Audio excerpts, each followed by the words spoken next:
Hello, my name is Mr. Karl. I'm the children's librarian at the Van Buren Library, and I'm very excited to read a story to you today.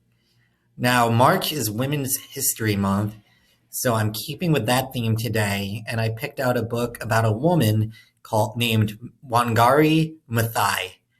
And she's known throughout Africa and the entire world as the woman who planted millions of trees.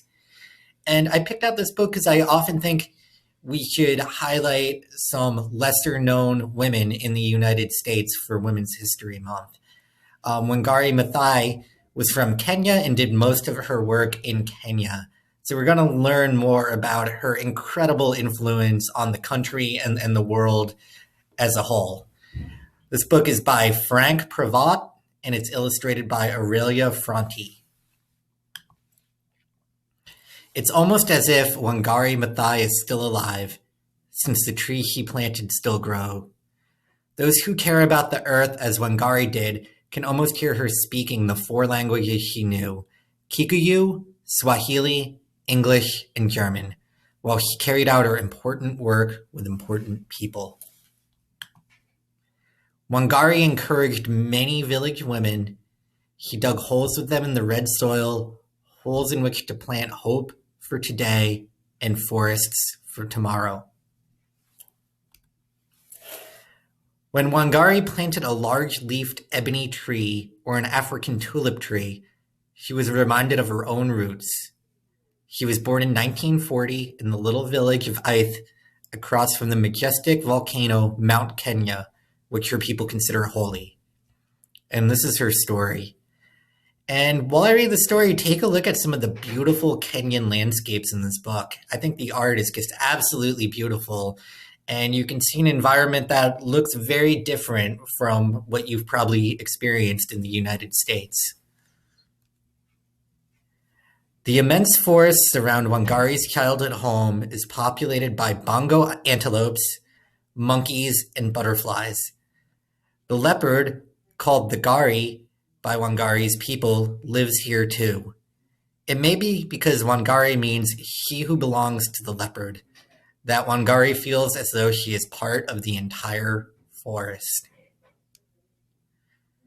Wangari fetches water every day at the foot of the big Magumao, the generous fig tree. As the eldest sister of 5 siblings, she is the second lady of the house. She helps her mother with countless tasks: gathering wood for the fire, cooking, looking after the little children, and doing farm chores. So Wangari is growing up in rural Kenya. This is the earlier part of the 1900s. And life for women was very difficult at the time in this country. And they actually did a lot of manual and physical labor, like cutting down trees, fetching water, cooking, and caring for kids. And a lot of labor and work was really expected and required of women like Wangari and her mother. Wangari's mother gives her a little garden. Wangari learns to dig and plant. In the shade of the big mugumao, her mother teaches her that a tree is worth more than its wood, an expression that Wangari never forgets.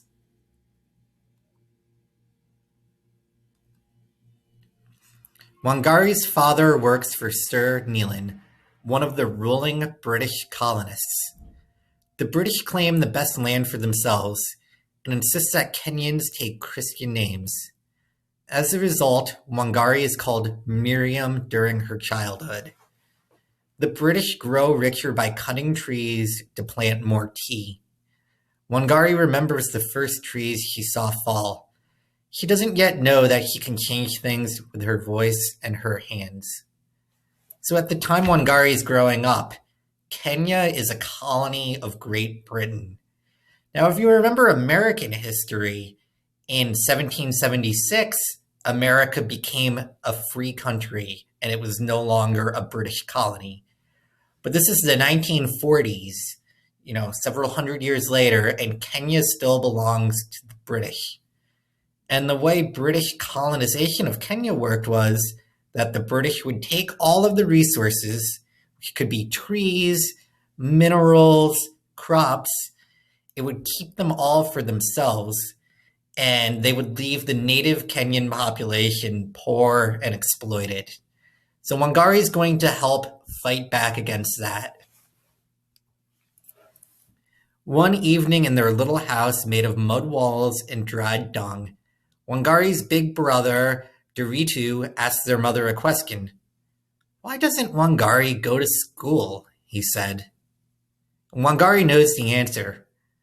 Daughters must help their mothers before getting married and having children of their own. But without even realizing it, Dorito changes things by asking his question. So like I said, Wangari does all this hard work, but she's not even allowed to go to school at this point. And think about how that would make you feel if you're doing all this work to support your family, but then you don't even get the opportunity to go to school. A few days later, Wangari is running joyfully to school with her brothers and cousins. She's thankful to Dorito for asking the right question and to her mother for making the decision that will change Wangari's life. Wangari wants to know and understand everything, and going to school helps her succeed. She receives her high school diploma at a time when very few African women ever learned to read. Here's Wangari on a bus. Let's see where she is now. Senator John F. Kennedy, the future U.S. president, invites 600 young Kenyans to come to the United States to pursue their studies. Wangari is one of those students. For the next 5 years, Wangari discovers snow, forests of skyscrapers, and people who look nothing like her. Even cornfields in America are different from those at home.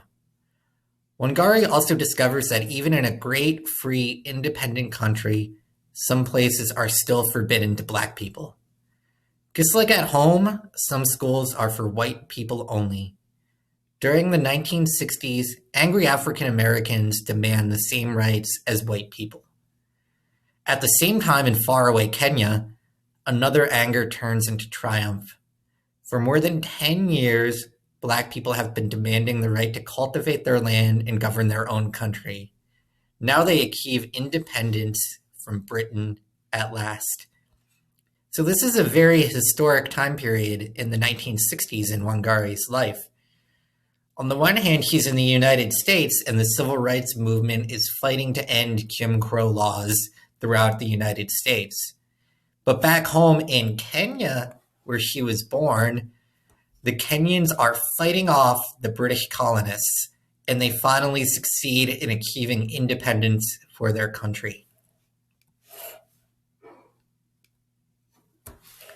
When Wangari returns home, the British colonists are no longer the masters of Kenya.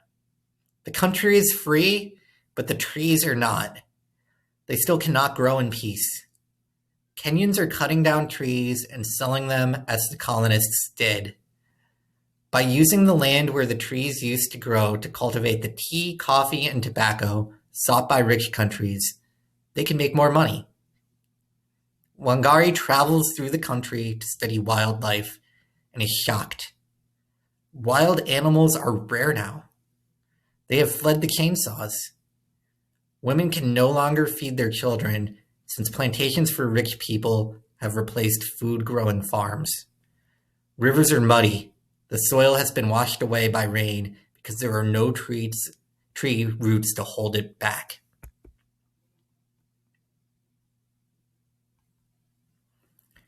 Now Wangari knows how she will make use of her studies and the people she has met. She will explain to the world's great leaders and to Kenya's farmers that a forest is one of the most precious treasures of humanity. She'll tell them that planting thousands of trees will help change the lives of men and women, Black and white, rich and poor, in Kenya and elsewhere. Wangari knows that a tree is worth much more than its wood, as her mother has taught her. A tree is a treasure that provides shade, fruit, pure air, and nesting places for birds, and that pulses with the vitality of life. Trees are hideouts for insects and provide inspiration for poets. A tree is a little bit of the future. So returning to Kenya and seeing how many of the native forests have been cut back, this is really the turning point in Wangari's life and drives much of the activism that she does until her death. Wangari wants to shout to the world, but change happens slowly. She doesn't want to wait. So in 1977, she creates the Green Belt movement in order to start planting trees immediately. And that phrase, the Green Belt movement, this is really what Wangari and her life, what they become associated with and what she's best known for.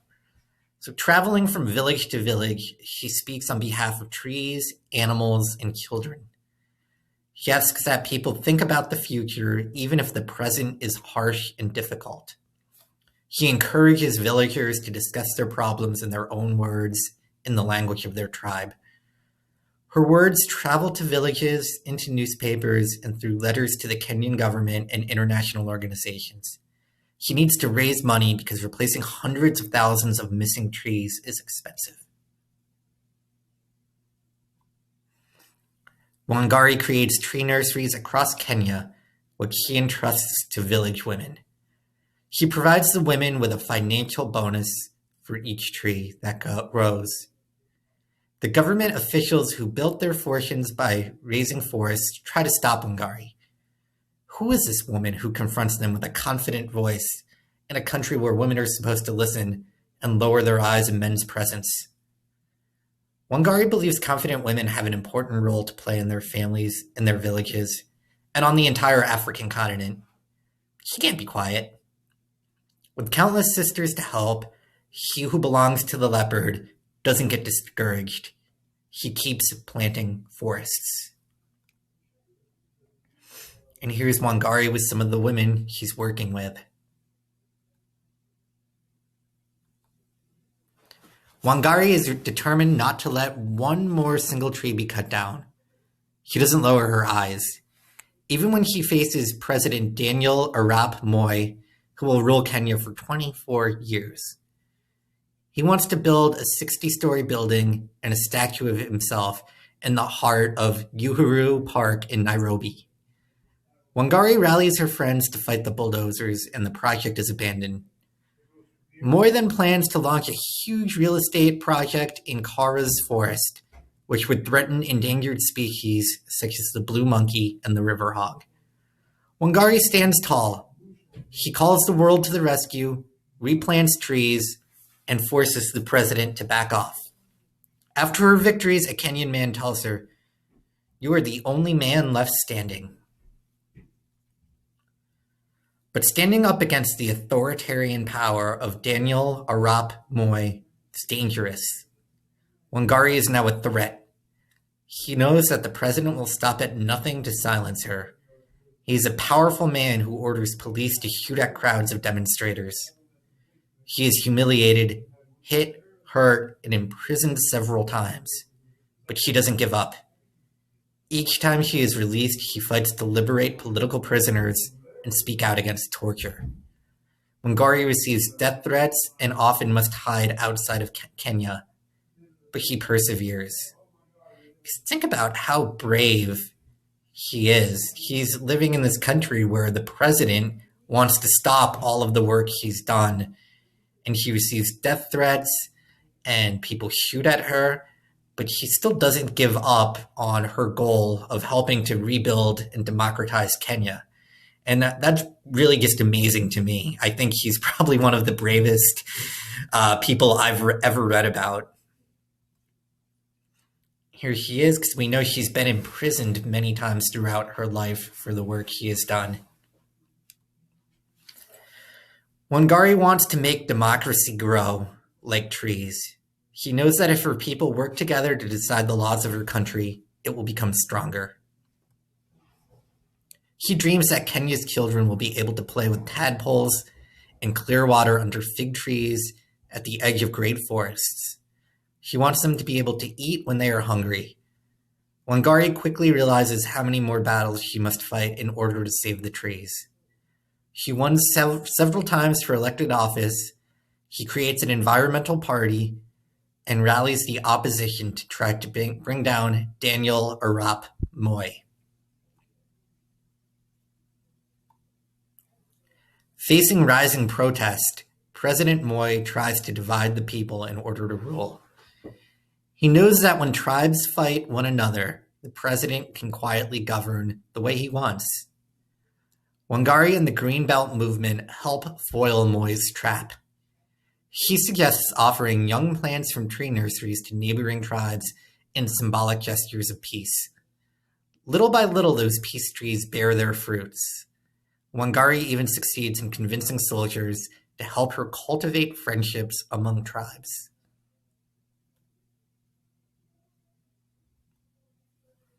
President Daniel Arap Moi finally falls in 2002. The country has a new constitution, which requires him to retire, and his party loses the election. Wangari is elected to parliament. The new president appoints her Assistant Minister of the Environment, Natural Resources, and Wildlife. For Wangari, now affectionately called Mamamiti, or the Mother of the Trees, a new part of her story begins. She now holds the power to make decisions. She can finally work to make Kenya a fair nation for women, men, and trees. So this is really incredible too, because just a couple years before, the president of Kenya had been trying to imprison her and had tried to get her to stop planting trees and doing the work she had been doing. But now that this president is gone, Wangari enters the new president's cabinet, and she becomes one of the new leaders who is accepted among the Kenyan government. Today, there are more trees in Kenya than there were when Wangari began her work, and democracy has been established. The Greenbelt movement still protects trees, such as those in the Congo Basin, the second largest tropical forest in the world. Wangari Maathai and her supporters planted more than 30 million trees. And every day, even now, new ones are planted in Kenya. Wangari Maathai was awarded the Nobel Peace Prize on October 8, 2004, for countless seeds of hope she planted and grew over the years. She was the first African woman to receive the prize. To celebrate, she planted a Nandi flame tree at her home in Nairi, at the base of Mount Kenya. The mountains and the inhabitants of the forest surround it, leopards, bongo antelopes, other wild animals, and humans must have been proud that day. And that was the story of Wangari Maathai. Now, she lived such an incredible life, and if you wanted to learn more about her and you wanted to see some more photographs of her, I definitely encourage you to do some research on your own.